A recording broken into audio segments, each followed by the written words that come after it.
Estado de São Paulo endurece quarentena e 4 regiões vão para a fase mais restritiva. Prefeitura de Belo Horizonte publica decreto que autoriza lockdown a partir de segunda-feira. Fiocruz e Instituto Butantan pedem autorização de uso emergencial de vacinas à Anvisa. Governo da Bahia confirma caso de reinfecção de variante da Covid encontrada na África do Sul. Indústria cresce pela 7ª vez seguida, segundo o IBGE. Agronegócio segue como um dos poucos setores que não foram abalados pela pandemia. Líder iraniano proíbe a entrada de vacinas contra a Covid que forem fabricadas nos Estados Unidos e no Reino Unido. E você vai conhecer a história da professora aposentada de Mato Grosso do Sul que decidiu espalhar cultura. Agora no Jornal das 22.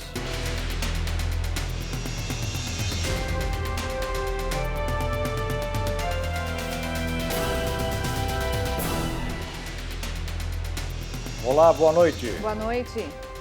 O presidente dos Estados Unidos, Donald Trump, anunciou hoje que não vai à posse de seu sucessor, Joe Biden. Enquanto isso, a presidente da Câmara dos Representantes, Nancy Pelosi, disse que o Congresso vai tomar medidas se o republicano não renunciar. A declaração ocorre 2 dias depois de partidários do republicano terem invadido o Capitólio na tentativa de reverter sua derrota eleitoral. Um dia depois, o magnata condenou os atos e prometeu uma transferência de poder pacífica. Desde a eleição, Trump denuncia fraude sem apresentar provas. Também nesta sexta-feira, a chefe da Câmara de Representantes dos Estados Unidos, Nancy Pelosi, afirmou que conversou com um chefe militar para garantir que o presidente Donald Trump não use códigos nucleares. A democrata ainda advertiu que o Congresso agirá se o presidente não renunciar voluntariamente. Pelosi afirmou que a situação com este presidente desequilibrado não poderia ser mais perigosa. Trump deve entregar o poder a Joe Biden em 20 de janeiro. Um agente da polícia do Capitólio que ficou ferido durante o ataque ao Congresso dos Estados Unidos não resistiu aos ferimentos e morreu na noite de ontem. É a 5ª vítima fatal da invasão da última quarta-feira. Em um comunicado, a polícia informou que ele foi ferido enquanto enfrentava fisicamente os manifestantes, foi levado para um hospital local, mas sucumbiu aos ferimentos. Brian Sicknick é o primeiro policial morto por causa da violência deflagrada na quarta-feira, quando uma multidão invadiu o Congresso dos Estados Unidos depois de ser estimulada por Trump. 4 manifestantes morreram, entre eles uma mulher baleada pela polícia enquanto tentava entrar no Capitólio. As outras 3 mortes ocorreram no perímetro da sede legislativa, em circunstâncias que ainda estão sendo investigadas. A Fiocruz entregou hoje à Anvisa o pedido de uso emergencial da vacina contra a Covid-19, desenvolvida pelo laboratório AstraZeneca e pela Universidade de Oxford. A solicitação vale para 2 milhões de doses que devem ser importadas do laboratório Serum da Índia. Mais cedo, a Anvisa já havia recebido o pedido de uso emergencial da Coronavac, vacina produzida pelo laboratório chinês Sinovac em parceria com o Instituto Butantan. O prazo para análise também é de 10 dias. De acordo com o Butantan, o pedido de uso emergencial foi para 6 milhões de doses que chegaram prontas da China e que fará um novo pedido para as doses envasadas no Instituto em São Paulo. A solicitação foi feita durante uma reunião virtual por causa da pandemia. A entidade conduziu no Brasil os ensaios da 3ª e última fase da vacina desenvolvida pelo laboratório chinês Sinovac. O diretor do Instituto, Dimas Covas, informou na quinta-feira que a eficácia da vacina durante a fase de testes no país foi de 78% em casos leves e de 100% na prevenção de casos moderados e graves. Quase 13 mil voluntários da área da saúde participaram dos ensaios realizados em vários estados do país. O Ministério da Saúde anunciou ter assinado um contrato com o Instituto Butantan para a compra de 100 milhões de doses que serão incorporadas ao Plano Nacional de Imunização. O presidente Jair Bolsonaro enviou hoje uma carta ao primeiro-ministro da Índia, Narendra Modi, pedindo a antecipação com a possível urgência do envio para o Brasil de 2 milhões de doses de vacina contra a Covid-19 da empresa AstraZeneca, produzidas pelo laboratório indiano Serum. Segundo Bolsonaro, o objetivo é permitir a imediata implementação do Programa Brasileiro de Imunização. E hoje foi dia de atualizar a flexibilização da quarentena no estado de São Paulo. O governo paulista fez alterações em 4 regiões que estavam na fase amarela e regrediram para a laranja, mas que agora está menos restritiva. Veja os detalhes dessas mudanças do Plano São Paulo. Sorocaba, Presidente Prudente, Marília e Registro foram as 4 regiões que voltaram uma fase. Porém, algumas atividades que antes eram proibidas foram liberadas, como, por exemplo, salões de beleza, academias e parques. Todos os setores de comércio e serviços podem funcionar, mas o atendimento presencial em bares está proibido. Com a liberação dessas atividades, a capacidade de ocupação, que antes era de 20%, passa para 40% em todos os setores. O funcionamento máximo será ampliado de 4 para 8 horas por dia. Já o atendimento presencial só poderá ser feito até às 20 horas. Na fase amarela, a capacidade máxima passa a ser limitada a 40% de ocupação para todos os setores, que antes variava por setor. Academias, por exemplo, podiam operar com apenas 30% da ocupação. O atendimento presencial ao público pode ser feito apenas até às 22 horas em todos os setores, exceto no setor de bares, que pode funcionar até às 20 horas. O horário de funcionamento passa a ser limitado a 10 horas por dia para todos os setores. O governo do estado de São Paulo também alterou os indicadores de saúde que orientam a reclassificação das regiões. Antes, o Plano São Paulo levava em conta para todas as fases a evolução de casos, óbitos e internações por Covid-19 de uma semana para outra. Somente para avançar a fase verde, que se considerava apenas a situação atual de casos, internações e óbitos, e não um comparativo entre 2 períodos. Para este novo Plano São Paulo, houve um endurecimento das regras para dificultar a mudança para estágios mais brandos. A ideia é dificultar a mudança de fase, mas permitir que mais setores funcionem, direcionando as restrições de forma mais específica. Até esta sexta-feira, o estado de São Paulo registrou uma média de 61% a mais nas mortes diárias pela doença em relação ao registrado há 14 dias. O total de óbitos desde o início da pandemia ultrapassou a marca de 48 mil. Durante a coletiva de imprensa, o governo também apresentou dados parciais na média de mortes e de casos nesta semana epidemiológica em comparação à semana anterior. Segundo a Secretaria Estadual de Saúde, foram registrados 261 novos óbitos por coronavírus nas últimas 24 horas, elevando o total para 48.029. De acordo com o Ministério da Saúde, o Brasil registrou 962 mortes por coronavírus nas últimas 24 horas e 52.035 novos casos no mesmo período. E a cidade de Belo Horizonte vai entrar em regime de lockdown a partir da próxima segunda-feira. O anúncio foi feito pelo prefeito Alexandre Calil em redes sociais. A decisão foi tomada após o município bater 3 recordes consecutivos na taxa de ocupação de leitos de UTI. O prefeito Alexandre Calil disse que a capital mineira chegou ao limite da Covid-19 e que por isso foi preciso tomar a decisão de editar um decreto fechando todos os serviços não essenciais da cidade.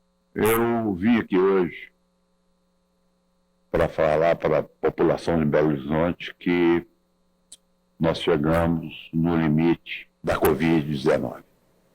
Nós avisamos, nós tentamos avisar, que seria um período, tentamos manter mas quase 10 dias a cidade aberta, onde os números ainda não eram perigosos, mas nós tínhamos, pelo menos, uma expectativa de responsabilidade né? E não queremos tirar a responsabilidade da prefeitura.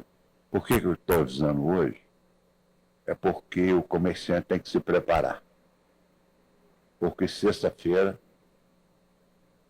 nós estamos soltando um decreto, voltando a cidade a estaca zero. Além dos serviços essenciais, a Prefeitura anunciou que praças públicas permanecerão abertas, assim como os parques públicos e o zoológico da cidade, com visitas agendadas previamente. E uma pesquisa do Instituto DOR de Ensino e Pesquisa e do Hospital São Rafael diagnosticaram uma paciente reinfectada com coronavírus na Bahia. Diferente de outros casos de reinfecção, este é o primeiro caso do mundo de alguém contaminado novamente com a mutação denominada E48K, variante encontrada na África do Sul. Este é o primeiro caso que se conhece no mundo de alguém infectado novamente com a mutação denominada E484K, considerada mais transmissível. De acordo com matéria da Agência Brasil, que cita uma pesquisa do Instituto DOR e do Hospital São Rafael, a paciente tem 45 anos e foi infectada uma vez em maio e outra em outubro. Nos 2 episódios, a mulher não apresentou evolução para quadros mais graves. A reinfecção foi confirmada por meio de teste laboratorial PCR. Essa variante do novo coronavírus foi encontrada originalmente na África do Sul. Ela já havia sido identificada em um paciente no Rio de Janeiro, mas foi a primeira vez em que apareceu uma reinfecção. Segundo a pesquisa, essa reinfecção é vista com preocupação, já que traz alterações que podem criar obstáculos à ação dos anticorpos contra o vírus. Essa mutação faz parte de um grupo de variantes da Covid-19, como a do Reino Unido, que também foram associadas ao aumento da infecciosidade da doença. Um estudo mostrou que a vacina contra a Covid-19, desenvolvida pelas farmacêuticas americana Pfizer e alemã BioNTech, apresentou eficácia na prevenção às mutações do coronavírus. A variante é altamente transmissível e foi descoberta no Reino Unido e na África do Sul. O estudo foi feito com sangue de pessoas que receberam a vacina. As conclusões são limitadas porque não analisam o conjunto completo de mutações das novas variantes do vírus. O cientista responsável da Pfizer afirmou que o imunizante se mostrou eficaz contra essa mutação e as outras 15 variantes testadas anteriormente. E os pesquisadores planejam realizar nas próximas semanas novos testes para ter conclusões mais detalhadas sobre a eficácia da vacina contra as mutações encontradas no Reino Unido e na África do Sul. A comunidade científica ainda está reticente sobre a eficiência dos imunizantes contra as novas variantes do coronavírus. As vacinas da Pfizer-BioNTech e da Moderna usam tecnologia de RNA mensageiro e podem ser rapidamente ajustadas para lidar com as novas mutações do coronavírus. O Reino Unido aprovou a vacina da Moderna contra o coronavírus, a terceira de seu arsenal na luta contra a pandemia. A previsão é que ela esteja disponível a partir da primavera, que é a estação do outono no Brasil. País europeu mais afetado pela pandemia da Covid-19, com mais de 78 mil mortos, o Reino Unido encomendou 17 milhões de doses ao laboratório americano. A vacina da Moderna foi aprovada na quarta-feira para uso na União Europeia, bloco do qual o país está totalmente fora após concluir o Brexit em 31 de dezembro. O Reino Unido foi o primeiro país ocidental a licenciar as vacinas contra o coronavírus desenvolvidas pela Pfizer-BioNTech e AstraZeneca Oxford. Desta última, orgulhosamente defendida como a vacina nacional, solicitou 100 milhões de doses. Depois de iniciar sua campanha de vacinação em 8 de dezembro, o país já inoculou quase 1,5 milhão de pessoas. E o primeiro-ministro Boris Johnson estabeleceu a meta de vacinar todas as pessoas com mais de 70 anos, além dos trabalhadores da saúde, até meados de fevereiro. Esses grupos representam cerca de 14 milhões de pessoas, de uma população total de 66 milhões. Com a campanha de vacinação já em curso, a União Europeia chegou a um acordo para dobrar o número de doses adquiridas junto à Pfizer-BioNTech. As novas doses devem começar a chegar no segundo trimestre de 2021. A União Europeia chegou a um acordo com a Pfizer para aumentar de 300 para 600 milhões o número de doses do abastecimento do bloco de vacinas contra a Covid-19. O anúncio foi feito nesta sexta-feira pela presidente da Comissão Europeia, Ursula von der Leyen. Temos tudo acordado e é legalmente vinculante que não vai haver negociações paralelas, sem contratos paralelos. A estrutura que estamos trabalhando é a estrutura dos 27 membros. Juntos negociamos, juntos estamos adquirindo e juntos vamos avançar no processo de vacinação. Essas novas doses vão começar a chegar no segundo trimestre de 2021. No total, a União Europeia fechou contratos com 6 fabricantes de vacinas, além da Pfizer-BioNTech, com a AstraZeneca, Johnson & Johnson, Sanofi GSK, CureVac e a Moderna. Somente a da Pfizer e da Moderna estão autorizadas pela União Europeia. Von der Leyen afirmou que o plano do bloco pretende contar com mais de 2 bilhões de doses de vacinas. E veja a seguir, a indústria cresce pela 7ª vez seguida, segundo o IBGE. E veja também, agronegócio segue como um dos poucos setores que não foram abalados pela pandemia.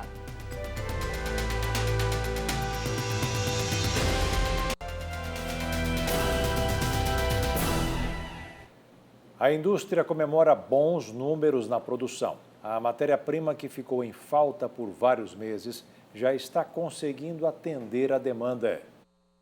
O resultado foi positivo e a indústria comemora. É dela que vem boa parte da geração de empregos. E o crescimento foi expressivo em um ano atípico, 1,2%, segundo dados do IBGE.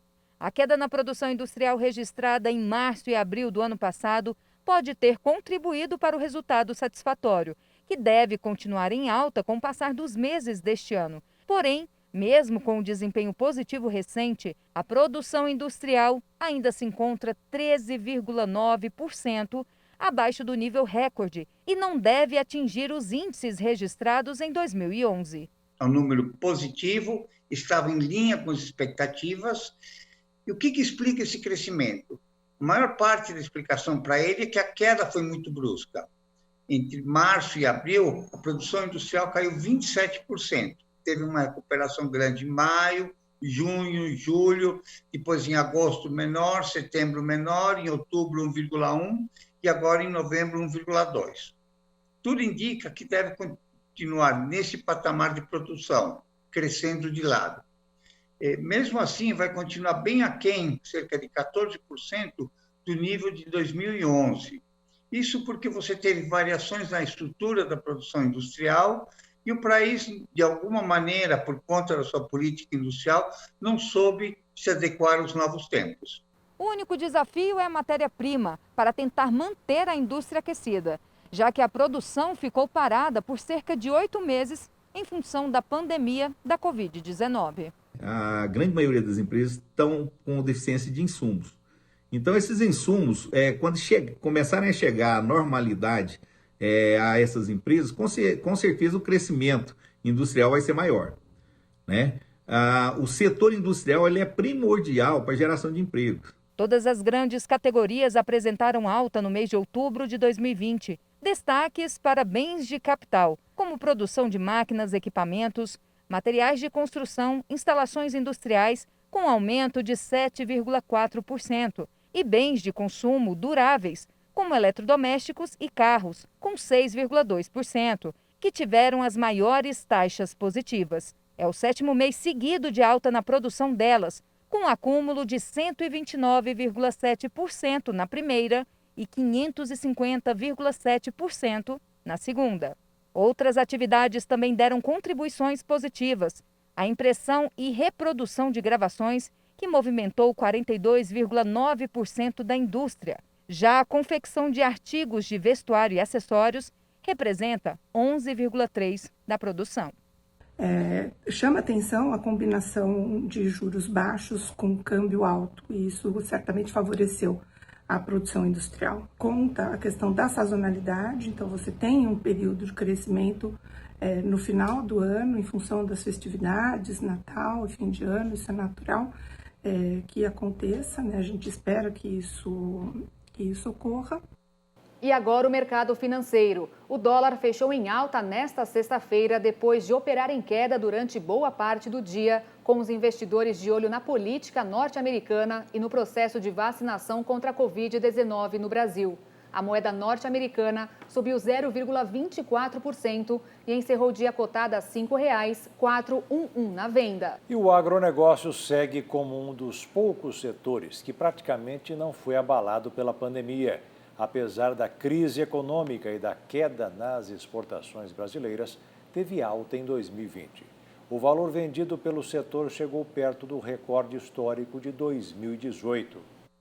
A pandemia reduziu as exportações do Brasil em 6,15% em 2020, mas as vendas do poderoso setor do agronegócio estão em alta e podem continuar a crescer, principalmente graças à China.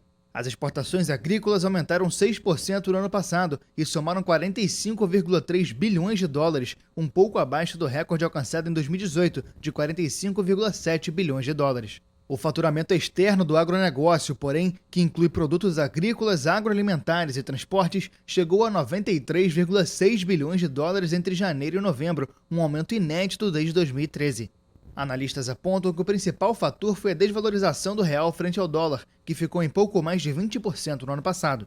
A China, maior cliente do Brasil, que absorve 1/3 das exportações agrícolas do país, aumentou ligeiramente as compras de soja para 73% do total das vendas brasileiras do grão.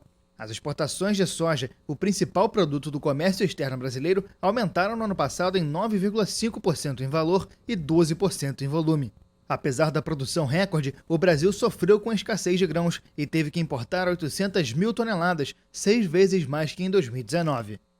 Os pequenos, médios e grandes produtores emprestaram 125 bilhões de reais do crédito rural no segundo semestre do ano passado, um aumento de 18% em relação ao mesmo período de 2019. O dinheiro foi contratado num momento importante para garantir a colheita de várias culturas este ano. A taxa de juros do crédito rural é de, no máximo, 7% ao ano.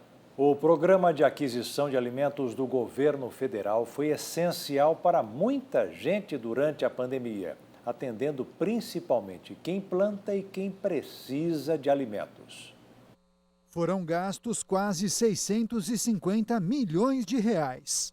O valor mais alto dos últimos 6 anos permitiu que 70 mil pequenos produtores continuassem produzindo.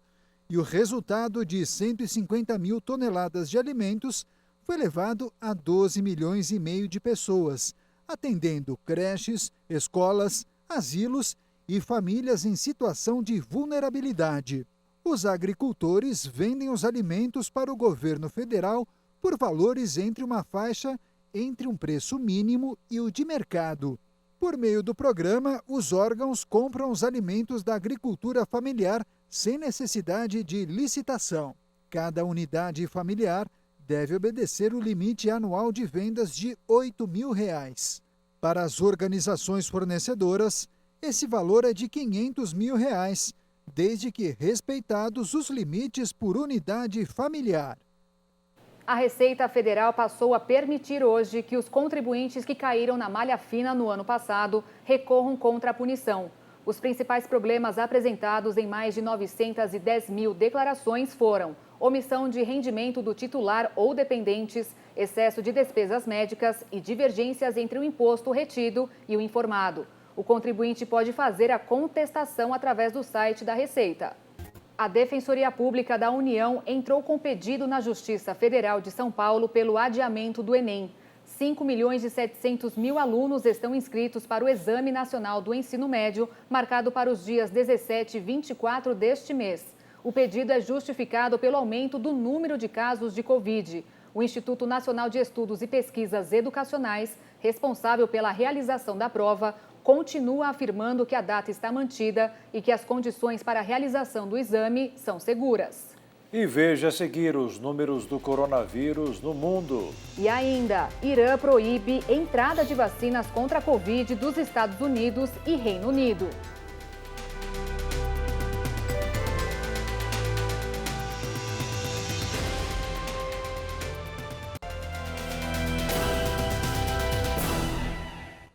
Os Estados Unidos seguem quebrando tristes recordes durante a pandemia.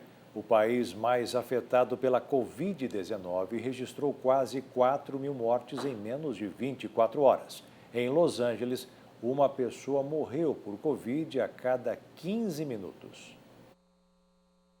Em nenhum país do mundo a Covid-19 mata mais do que nos Estados Unidos. Em mais um triste recorde, foram registradas 3.998 mortes em apenas um dia. Os dados são da Universidade Johns Hopkins, que ainda contabilizou mais de 265 mil novos contágios. O recorde anterior eram 3.936 óbitos registrados na última terça-feira.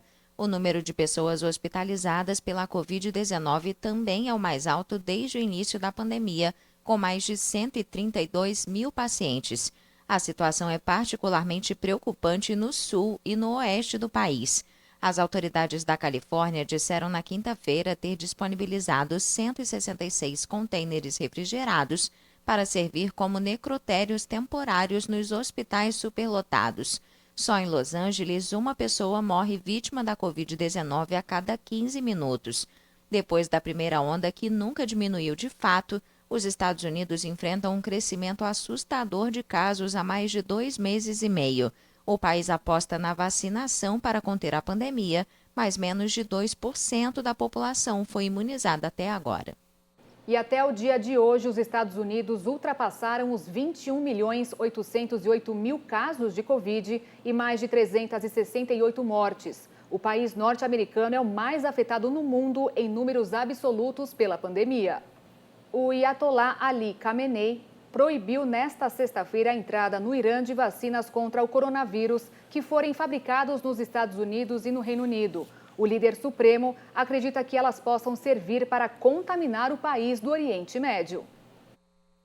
Em mensagem no Twitter, ele disse que é impossível confiar nesses países e que não seria improvável que essas nações quisessem contaminar os outros. O Ayatollah acrescentou que, dada a anterior experiência do Irã com sangue francês contaminado com HIV, as vacinas da França também não são confiáveis. A relação de confiança do Irã com a França foi abalada durante as décadas de 1980 a 1990, quando centenas de pessoas no país do Oriente Médio foram contaminadas pelo vírus da AIDS com lotes de transfusões de sangue francês. As principais vacinas já aprovadas em países ocidentais, como Pfizer, BioNTech, Moderna e AstraZeneca Oxford, são fabricadas nos Estados Unidos e na Europa. O Irã é o país do Oriente Médio mais afetado pela nova pandemia de coronavírus, com mais de 55 mil mortes e 1.200.000 casos confirmados. Mas várias autoridades reconhecem que esses números são grosseiramente subestimados. E agora sim, você vai ver a notícia sobre os Estados Unidos, que até hoje ultrapassaram os 21.808.000 casos de Covid, mais de 368 mortes. O país norte-americano é o mais afetado no mundo em números absolutos pela pandemia. Já o segundo país mais afetado por contaminação no mundo é a Índia, que superou os 10.413.000 diagnósticos da doença e soma até o momento 150.570 vítimas fatais. O Brasil tem mais de 8.013.000 casos de Covid e mais de 201.000 óbitos em decorrência da doença. A Rússia ultrapassou a marca dos 3.321.000 diagnósticos e mais de 60.000 mortes já foram confirmadas. O Reino Unido registra mais de 79.000 mortes por Covid-19 e soma mais de 2.996.000 contaminações até o momento. No mundo, segundo a Universidade Americana Johns Hopkins, o número de diagnósticos confirmados é 88.687.000 e de óbitos 1.909.000. Na Itália, o estacionamento de um hospital em Nápoles desabou hoje, abrindo uma enorme cratera. Segundo os bombeiros, vários carros estavam estacionados no local, mas nenhuma pessoa ficou ferida. Uma imensa cratera de cerca de 500 metros quadrados. Foi o que restou após a queda nesta sexta-feira do estacionamento de um hospital em Nápoles, na Itália. De acordo com bombeiros, vários carros que estavam estacionados no local foram parar debaixo da terra, mas nenhuma pessoa ficou ferida. O desabamento deixou o hospital temporariamente sem água e sem luz e vários pacientes tiveram que ser retirados. Autoridades afirmaram que os primeiros indícios apontam para um problema hidrogeológico como causa do acidente. E veja a seguir, tem oportunidade de emprego para brasileiros no Canadá. E ainda, você vai conhecer a história da professora aposentada que decidiu espalhar cultura.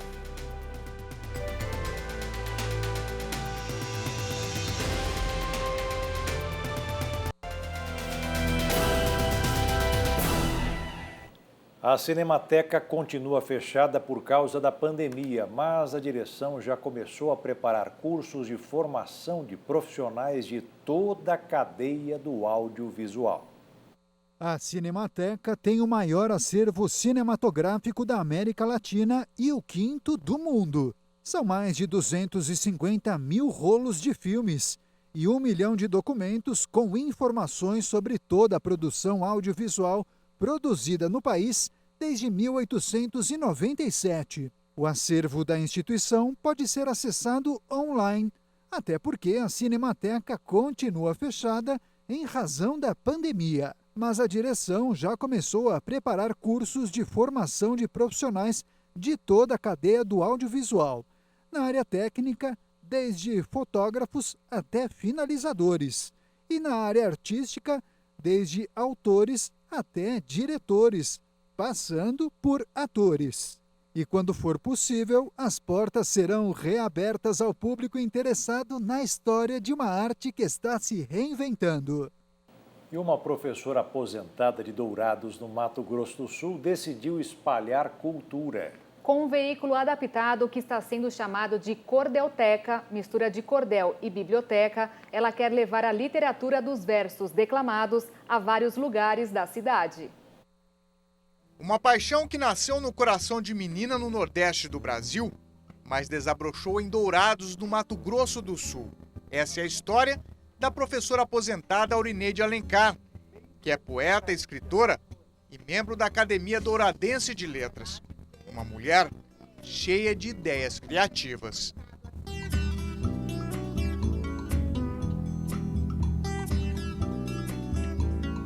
As cantigas de ninar que para minha mãe cantava eram canções dos poetas que ela sempre decorava. Com isso, rimas e versos minha mente já guardava. Quando aposentou e perdeu os alunos, a escritora viu que tinha que encontrar um novo público para ler as histórias de cordéis escritas por ela. Um dos projetos da escritora é a Cordelteca Itinerante, que vai funcionar nessa Kombi, que será completamente adaptada para levar a literatura de cordel para as feiras, bairros e escolas de Dourados. O meu primeiro contato que eu pude ter com a escrita foi com 7 anos de idade, parece uma coisa bendita, ouvindo verso em cordel, lido por minha mãe dita. O meu pai, dia de sábado, costumava ir à feira, sempre trazia um cordel e eu ficava faceira, pois fui aprendendo a ler em forma de brincadeira. A casa, a sitioca, a Kombi, tudo é motivo para divulgar os cordéis. Ela tem 5 livros físicos publicados, 2 livros virtuais e mais de 100 cordéis que são escritos, diagramados e impressos por ela mesma. Eu tenho a impressora e eu que faço todo o trabalho de digitação, impressão, grampear e tudo. Eu junto uma coleção com 50 poemas, 100 poemas e depois que está essa coleção formada, eu faço tipo um livro-ata e mando registrar e depois, a partir daí, eu começo a fazer os cordéisinhos. A mais recente obra literária de Aurineide acompanha o novo cenário das aulas online e do uso da tecnologia. O Semeadora de Cordéis é um e-book totalmente virtual. O projeto dela foi aprovado pela Lei Aldir Blanc. Eu que já estava com esses livros praticamente prontos, eu inscrevi com eles, né? Que fui contemplada que, no caso, esse daqui do município, além de eu apresentar esse e-book, eu também ainda vou ministrar uma oficina de literatura de cordel para alunos e professores da rede pública também. A Aurineide é a prova de que um sonho pode levar dias, anos ou até décadas. Mas quando se tem fé e perseverança, vira realidade e transforma a vida de muita gente. O jogo de fazer versos junto com primos e irmãos, nas noites de lua cheia, era a maior diversão, enquanto os pais trabalhavam na desbulha de feijão. A província de Quebec, no Canadá, está oferecendo emprego para brasileiros. A procura é pelos profissionais das áreas de saúde, informática, games e manufatura. A economia de Quebec, onde fica Montreal, cresce sem parar há mais de 2 décadas. Mais de 90% das pessoas estão empregadas. A iniciativa de 10 empresas é coordenada pelo Ministério da Imigração Local.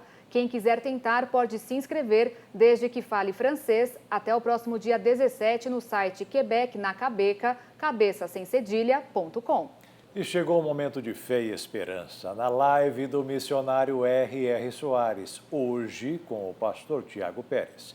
A palavra de hoje está no livro de Deuteronômio, capítulo 31, versículos 7 e 8.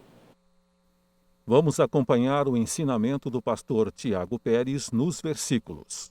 E chamou Moisés a Josué e lhe disse, aos olhos de todo Israel, esforça-te e anima-te, porque com este povo entrarás na terra que o Senhor jurou a teus pais lhes dar, e tu os farás herdá-la. Versículo 8 diz, o Senhor, pois, é aquele que vai adiante de ti, ele será contigo, não te deixará, nem te desamparará, não temas e nem te espantes. Eu fiquei imaginando hoje essa mensagem quando fui meditar pela manhã e depois até compartilhei com o reverendo João antes de iniciar a live. Eu fiquei imaginando, tem tantas pessoas que estão acompanhando essa live hoje, reverendo João, que está passando por um grande desafio, seja ela na vida sentimental, talvez precisando de um milagre, talvez seja na área financeira, eu não sei, ou aquele grande desafio de hoje participar de uma entrevista de emprego e falar assim, pastor, o que vai acontecer comigo? Você está se deparando com a mesma coisa que aconteceu com Josué. Josué também era um grande líder, né? Participava ali, como a gente pode falar, né, da patente alta também. Mas, ao mesmo tempo, Moisés estava ali há muito tempo conduzindo aquele povo. Então, para Josué foi uma grande responsabilidade. Eu fico imaginando, talvez, ali naquele momento, Josué falando assim, nossa, eu não vou ter nem a opção de dizer sim, nem não. Mas já disseram que não vai ser mais Moisés, agora sou eu que vou herdar ali todo o povo e conduzir para a terra prometida. E ele talvez, não sei, a palavra de Deus não relata, mas talvez ele falou, se assustou e falou assim, será, o que vai acontecer? Mas aí é nesse momento que eu me encanto com a palavra de Deus e acho que eu tenho certeza que essa palavra ela produz fruto. Porque Deus ele envia pessoas, homens de Deus, para te encorajar. E foi o que aconteceu aqui com Josué. A ponto de Moisés chamar todo o povo e falar para ele no versículo 7, né? Esforça-te e anima-te, porque com este povo entrarás na terra. Ali ele já recebeu a certeza de que Deus era com ele. Mas olha o que o versículo 8 diz. Pois o Senhor é aquele que vai adiante de ti. E encerrando a live de hoje, o pastor Tiago Pérez deixa a sua mensagem. Eu não sei se você hoje está passando e falando assim, pastor, amanhã, hoje mesmo, eu vou passar por uma cirurgia. Eu vou passar por algo que está muito complicado e minha mente está dizendo que eu não vou conseguir. Olha o que diz a palavra de Deus aqui. Porque o Senhor vai adiante de ti. Primeiro passo. Olha a segunda. Ele será contigo. Em tudo que você fizer e colocar a palavra de Deus em primeiro lugar na sua vida, Deus ele será com você. Olha a terceira. Não te deixará. O quarto, nem te desamparará. E aí eu começo a dizer para você que está me acompanhando hoje, se o teu coração tem tentado dizer para você que não tem mais jeito, se a sua mente está dizendo coisas que você não queria pensar, mas está colocando você para baixo, levanta hoje a cabeça, porque o Senhor ele é contigo, ele vai adiante de ti, ele não vai te deixar, ele não vai te abandonar. Aí você fala assim, pastor, se eu confiar nessas 4 coisas que o Senhor está falando aqui agora, tudo vai dar certo? Eu tenho certeza que sim. Mas você precisa tomar uma atitude que diz aqui nesse mesmo versículo no final: não temas. Você não pode temer mal algum, você não pode retroceder, você não pode ficar parado no meio do caminho. Ele fala aí, ó, ele usa Moisés, Deus usa Moisés para falar isso para Josué, e hoje eu estou sendo usado para falar para você.